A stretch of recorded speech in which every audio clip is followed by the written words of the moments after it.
Ever wondered what the nature of God is like?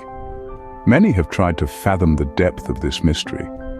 When the authors of the Bible meditated on this enigma, they consistently depicted God's character as compassionate and gracious, slow to anger, overflowing with loyal love and faithfulness. Now, that's quite a mouthful, isn't it? But for now, our focus is on the third phrase, that God is slow to anger. You might be wondering, slow to anger? Doesn't the God of the Bible seem to get angry quite often, punishing people for their transgressions? But here's the thing. God's anger in the Bible is a lot more nuanced and compelling than that. So let's take a fascinating journey into the realm of biblical metaphors. By the end, we'll understand what it truly means when we say God is slow to anger. The phrase slow to anger in Hebrew is pronounced erek apayim, or literally long of nose. But what does God's patience have to do with a long nose? To understand this, we delve into the common biblical Hebrew phrase for anger. Their nose burned hot. An apt illustration of this is the story of Joseph and Potiphar. When Potiphar believed that Joseph had tried to violate his wife, the phrase used to depict his anger is, his nose burned hot. It's typically translated as, his anger burned.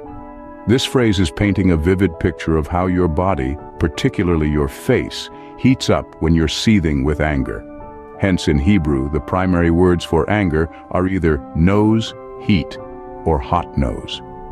This brings us to the metaphor of a patient person being referred to as long of nose.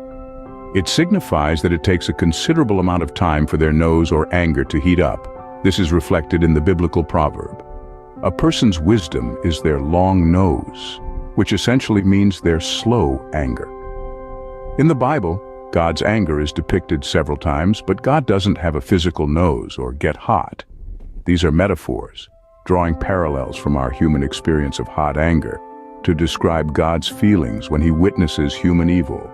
Just as you would be angered by the sight of a child being bullied in a playground, God's anger is aroused when humans oppress each other and mar his creation.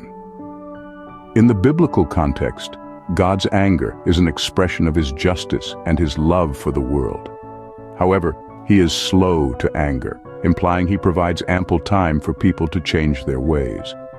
In the Bible, these metaphors using our experience of hot anger are used to describe how God feels when he witnesses human evil. This understanding of God's slow-to-anger nature provides a nuanced perspective on the divine response to human evil and injustice. In the Bible, God gets angry numerous times, but let's explore what triggers this anger. Let's delve into the story of the Exodus, which presents a vivid example of God's anger as an expression of his justice and love for the world. Pharaoh, the Egyptian ruler, enslaved the Israelites and ordered their baby boys to be thrown into the waters. God, in his love for his people, sends Moses to confront Pharaoh. And here's where God's patience, his slow-to-anger nature, comes into play. Pharaoh is given 10 chances to free the Israelites, but after the 10th refusal, Pharaoh decides to destroy the Israelites, and so God, in his hot anger, destroys him in the waters. Pharaoh's own evil is turned back upon him. But what's crucial here is to see that God's anger isn't impulsive or whimsical. It's tied to his sense of justice and love. He wouldn't be good if he didn't get angry at Pharaoh's evil and eventually do something about it.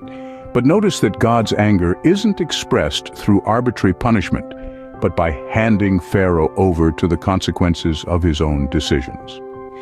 Now let's consider the story of the Israelites. Over hundreds of years, they repeatedly betray the God who rescued them from slavery, choosing instead to serve the gods of other nations. Each time, we read that God's hot anger burned against the Israelites. But what follows isn't senseless retribution.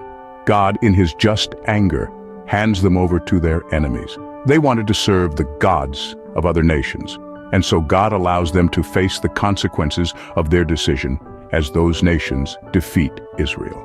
These stories reflect a pattern that's seen throughout the scriptures. God's anger is directed against human evil, but it's always tempered by his justice and love. He gives people time to change, and when they don't, he hands them over to the consequences of their destructive desires and decisions. Even in his anger, God's justice is shown through handing those who do evil over to the consequences of their own decisions. As we've discovered, God's anger is not a simple, one-dimensional concept. It's a vivid, multifaceted portrayal of divine justice, a testament to his deep love for the world. To be slow to anger, or long of nose in biblical Hebrew, is to be patient, to give ample time for change, much like God does with us all.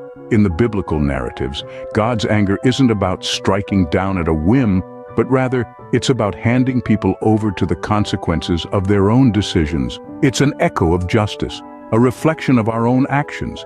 And in this reflection, we find a God who loves us enough to let us learn from our own mistakes, to grow, to change. So the next time you think about the nature of God, remember he is slow to anger. It's a testament to his boundless compassion, grace, and love for humanity.